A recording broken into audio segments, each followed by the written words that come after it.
महान योगी चरणदास भक्ति काल में या उससे पूर्व के यह महान योगी है।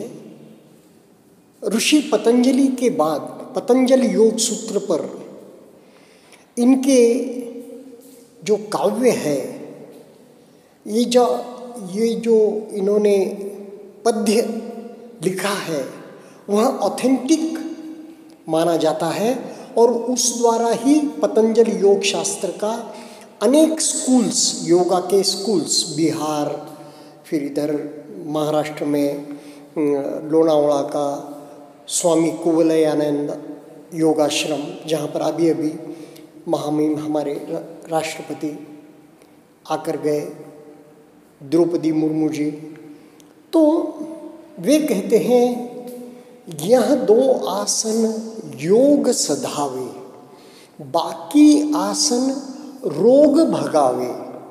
यानी कि जो सिद्धासन है और जो पद्मासन है, यही दो बेसिक आसन है और यही योग सधावे यानी कि अष्टांगिक योग मार्ग जो है, यम नियम आसन प्राणायाम प्रत्याहार धारणा ध्यान और परमोच्च अवस्था वहाँ समाधि की बताई गई है। ध्यान धारणा समाधि तीनों लगभग एक जैसे ही है, चीज़ें हैं।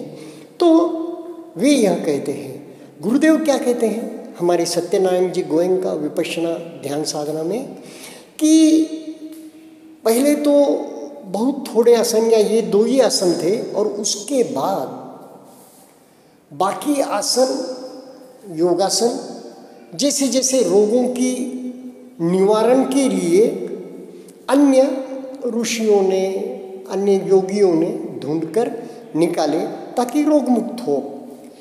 पहले क्या था, जब तक शरीर आपका रोग मुक्त न हो, यानी कि एक जगह पर अचल, जैसा हम अधिष्ठान में बैठते हैं ना, तो उस अवस्था में जब तक आसन सिद्धि आसन जय न हो, यानी कि लगभग 2.5 घंटे से 2.25 घंटे तक आप अविचल अधिष्ठान जैसी अवस्था में एक आसन में स्थिर होकर रोवा रोवा न हिले, ऐसी अवस्था में आप बैठोगे, तब आपको कोई गूढ़ विद्या, रहस्यमय विद्या, जबकि परिभाषाओं में ऐसी विद्याओं में, योग शास्त्र में आपको प्रवेश दिया जाता था।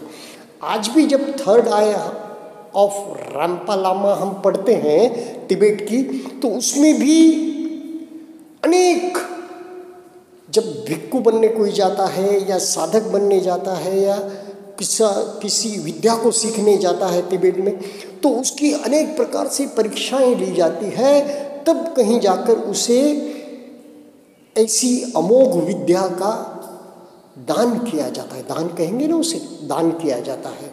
उसका कोई शुल्क तो लेने से रहे, क्योंकि इसका अमूल्य चीज़ें हैं ये विद्या।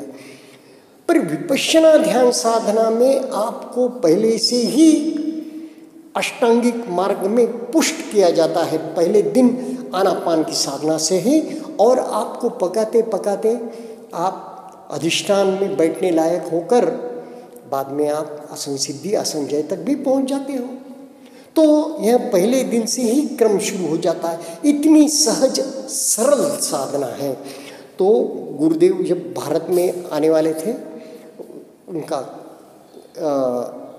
यानी कि कार्य तो यह था कि मेरी माता को जो कोई रोग हुआ है तो उसे यह विद्या सिखाकर उससे बाहर लाऊं।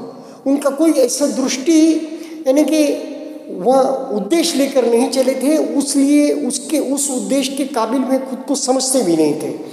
ये उनका एक दास्यत्व भाव या एक दैन्य भाव या एक अनात्म भाव, जिसे कहें अहंकार रहित भाव। पर बाकी दादा गुरु वगैरह उनमें बहुत बड़ी संभावना देखते थे, बहुत बड़ा आशा का किरण उन्हें भविष्य दिखता था विपश्यना का। तो दादा गुरु कहते थे कि अब भारत में अनेकों अनेकों पुण्य पारमिताएं लिए साधकों का जन्म हुआ है और तुम्हें जाना है और उन्हें यह धर्म बांटना है। तो ये गुरुदेव को भी विशफुल थिंकिंग या चली आ रही एक मान्यता लगती थी, लेकिन कैसे फलीभूत हुई और यहीं से भारत भूमि से इस विपश्यना विद्या का डंका सारे विश्व में फैलेगा और मानव का कल्याण करेगा। गुरुदेव खुद को कल्याण मित्र संबोधित करते हैं। तो सभी ओर यह विद्या फैलेगी, क्योंकि इसी वक्त पर अब जैसे सीजन में ही कोई फ्रूट आता है, सीजन में ही गेहूँ निपजता है, ज्वारी निपजती है, चावल निपजता है, उसका बोने का, उसके लगाने का सीज़न एक है, उसकी कटाई एक सीज़न में होती है और उसकी बिकाई एक सीज़न में होती है। इस प्रकार का कार्य होता है। वैसे ही अनेक पुण्य पारमिता लिए जो भारतवर्ष में और विश्व भर में भी साधक आए हैं, उन्हें धर्म बांटना है, ऐसा दादा गुरु और उनके पूर्व के भिक्षुओं की परंपरा में यह कहा गया था। तो गुरुदेव इधर आए और कितनी सुविधाएं कर दी उन्होंने हमारे लिए, कितनी सहज रूप से हमें धर्म मिल रहा है। क्या पुण्य पारमी लिए हैं आप लोग कि 10 दिन की बिल्कुल खाली आवेदन करें और आपको 10 दिन रहने, भोजन, किसी की चिंता नहीं, आप भिक्षु बनकर रह सकते हैं, वो भी एक नैसर्गिक निसर्गरम्य प्रदूषण रहित वातावरण में रह सकते हैं। मैं उदाहरण जो दे रहा था, the wonderful story of Henry sugar, किस बारे में दे रहा था, गए मेरे एपिसोड में, गए मेरे ऑडियो में कहा ना मैंने, तो यही कहा, देखो कितनी कठिनता से उनको साधना मिली, कितना मुश्किल ऐसा ढूंढते थे। यहाँ पर पहले पुण्य पारमी वाले लोग नहीं थे, पर दर दर भटकते थे। हम भी कितने भटकाव के बाद विपश्यना विद्या हमें मिली है। ऐसे इतने कष्ट, इतना पैसा खर्च करते थे, आज भी साधना के लिए, ध्यान के लिए लोग कितना समय, कितना पैसा खर्च करने के लिए तैयार है, कितना ढूंढते हैं, पर विपश्यना मिल जाए, यह पुण्य पारमी का काम है। तभी तो आपके बाजू में रहकर भी आप उससे प्यासे रह सकते हैं। अगर आपके पुण्य पारमी नहीं है, पुण्य पारमी वाले लोग तो कहीं से भी खोज निकालते हैं। मैंने अनेक स्कूबा डाइव करने वाले डाइवर्स, जो स्कूबा डाइविंग जिनका प्रोफेशन है, ऐसे देखे, अरे अनेक ऐसे दुर्गम फील्ड के लोग देखे इसमें मैंने, माउंटेनियरिंग करने वाले और क्या क्या दुनिया के क्या क्या कार्य उन्होंने, असाध्य कार्य किए होंगे, ऐसे लोग भी मैंने इस मार्ग में देखे। तो गुरुदेव ने बड़ी सहज सुगमता से उपलब्ध होने वाली यह विद्या हमारे लिए यहाँ पर बहुत ही बिल्कुल यानी कि सहज में हमें उपलब्ध करा दी है। तो अब बात हम यह करेंगे कि साधना की। साधना में हम जब गुरुदेव कहते हैं क्रमबद्ध रीति से हमें प्रवास करना है, मैं तो गुरुदेव इतनी हमें लिबर्टी देते हैं कि कहीं से भी शुरू कर सकते हैं आप। मैं तो कहूँगा नहीं, गुरुदेव ने जैसा बताया है ना, सिर के सिरे से शुरू कीजिए और बढ़ते जाइए आगे, कोई अंग छूटने न पाए, मैकेनिकल साधना न होने पाए, यंत्रवत न हो जाए हमारी साधना, यानी कि हम हर वक्त जागरूक रहे। मित्रों देखो, 1 मिनट में हमारे 16 से 20 तक सांस होते हैं। कोई बहुत ही अच्छा स्वास्थ्य वाला होगा तो 12 से 16 तक सांस होते हैं। लेकिन थॉट्स 1 मिनट में कहते हैं, वैज्ञानिकों ने अनुसंधान किया है, मनोवैज्ञानिकों ने 35 से 45 थॉट्स आकर जाते हैं। यानी कि हमारी जो सांसों पर हम आनापान से साधना करते हैं, उससे सूक्ष्म सांस से भी सूक्ष्म यह जो थॉट्स हैं, उतने जलद गति से उनकी उतनी तीव्रता, उतनी उनकी जो एक स्पीड ज़्यादा है। तो सांसों से सूक्ष्म चीज़ है हमारी संवेदनाएं, जिन्हें हम देखते हैं। जब सांस जानने लगते हैं ना, तो अनेकों सूक्ष्म से सूक्ष्म जो आज तक हमने नोट नहीं किए, लेकिन ऐसे भी चित्त पर आए हुए विचार हमें, वितर्क हमें दिख जाते हैं, यानी कि देख लेते हैं, हमें उन्हें अननोविंगली देख लेते हैं। हमारा नोटिंग करने का इरादा नहीं है, हमें नोटिंग करने के लिए नहीं कहा गया है। हमें तो हमारे संवेदनाओं पर, सांसों पर ध्यान देना है। सांसों पर आनापान में, संवेदनाओं बाद में। तो जब संवेदना देखते हैं सांसों से भी तीव्र गति से चलती है। तीव्र गति से यानी कि बहुत तीव्रता, जल्दी जल्दी उदय व्यय है, स्थूल का नहीं है, लेकिन सूक्ष्म जब होती है तो बहुत जल्दी जल्दी उदय व्यय होता है उसका सांसों से। तो अनायास ही ये विचार जो अननोटिस चल रहे हैं अंतर्मन में, निद्रिस्त मन में, अवचेतन मन में चल रहे हैं, वहाँ भी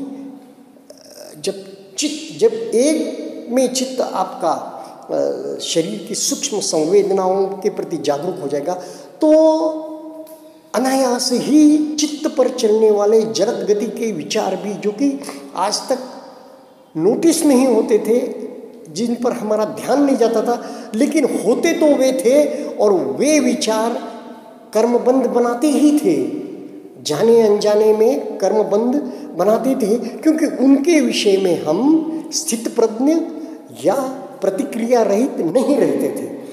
वैसे ही शरीर में जो अंग प्रत्यंग में हलन चलन, रक्त का बहाव, स्पंदन हो रहे, लहरें चल रही है, वे भी अननोटिस्ड थी। पर ऐसा नहीं कि उसके कर्म बंद नहीं बनते, प्रतिक्रियाएं तो वहाँ पर भी हो रही थी। अंतर्मन, अवचेतन मन, निद्रिस्त मन प्रतिक्रिया कर रहा था। तो गुरुदेव कहते हैं ना, सत्य का, सूक्ष्म सत्य का, उससे भी सूक्ष्म सत्य का साक्षात्कार होते जाएगा। यानी कि जो मैं कह रहा था, बहुत बड़ी उपलब्धि है स्वदोष दर्शन। परदोष दर्शन से हम मुक्त कैसे हो रहे हैं? जब हम स्वयं की ओर ध्यान दे रहे हैं, जब हम स्वयं के शरीर की संवेदनाओं के प्रति जागरूक हो रहे, तो हम अनायास ही जो परदोष दर्शन चित्त बाह्य बाह्य घूमता था, उसे खींच कर पहले तो, फिर तो नैसर्गिक बिल्कुल ऑटोमेटिक ध्यान गया और हम शरीर पर आ जाएंगे। हमारे चित्त पर क्या चल रहा है, यानी कि चित्तानुपश्यना, धम्मानुपश्यना, वेदनानुपश्यना और कायानुपश्यना ऑटोमेटिक होने लग जाते हैं। तो सूक्ष्म सत्य का दर्शन, उसमें उससे सूक्ष्म सत्य का दर्शन, तो पहले का सत्य तो स्थूल हो गया ना, तो ऐसे सूक्ष्म से सूक्ष्म सत्य का दर्शन करते करते गुरुदेव कहते हैं ना, अंतिम सत्य तक, परम सत्य तक हम पहुंच जाएंगे। जैसे जैसे सत्य का साक्षात्कार कौन से सत्यों का होता है? हमारी जो संवेदनाएं हैं, जो आज तक चल तो रही थी मगर मालूम नहीं थी, सूक्ष्म से सूक्ष्म संवेदनाएं, प्रिय संवेदनाएं, अप्रिय संवेदनाएं, इनका हमें एक हमें अनुभूति होने लगेगी। उसके बारे में हम जागरूक हो जाएंगे और स्थित प्रज्ञ होकर, दृष्टा भाव से, तटस्थ होकर उसे समता से देखने लग जाएंगे। तो बाह्य जगत में भी जो घटनाएं घटेंगी उसके प्रति भी हम समता भाव रखना शुरू कर देंगे। भले ही कोई रोग के कारण कोई संवेदना हो रही है और हम ध्यान में बैठे हैं, अधिष्ठान में बैठे हैं, तो उसे हम तटस्थ होकर भोक्ता भाव छोड़कर देखना शुरू करेंगे। तो दैनंदिन जीवन में भी वह उस प्रकार की संवेदना, रोग की हो, कोई के बिहेवियर की हो, हमें अस्वस्थ या उत्तेजित या आंदोलित नहीं करेगी। हमारा मन स्थिर रहेगा और स्थिर मन सबसे बड़ी उपलब्धि है। स्थिर मन शांति है और स्थिर मन ही परम उपलब्धि है। तो इस प्रकार हम विपश्यना में पकते हुए जानते हैं। और दूसरी बात क्या है? हमें एक ही स्थान पर दोहन नहीं करना है, हमें एक ही स्थान पर रुकना नहीं है। संवेदना जानते हुए मिनट 2 मिनट रुके और आगे बढ़ गए, मिनट 2 मिनट रुके और आगे बढ़ गए। इसके विषय में मैं मेरे अगले ऑडियो में आपको ज़्यादा बात करूँगा। धन्यवाद।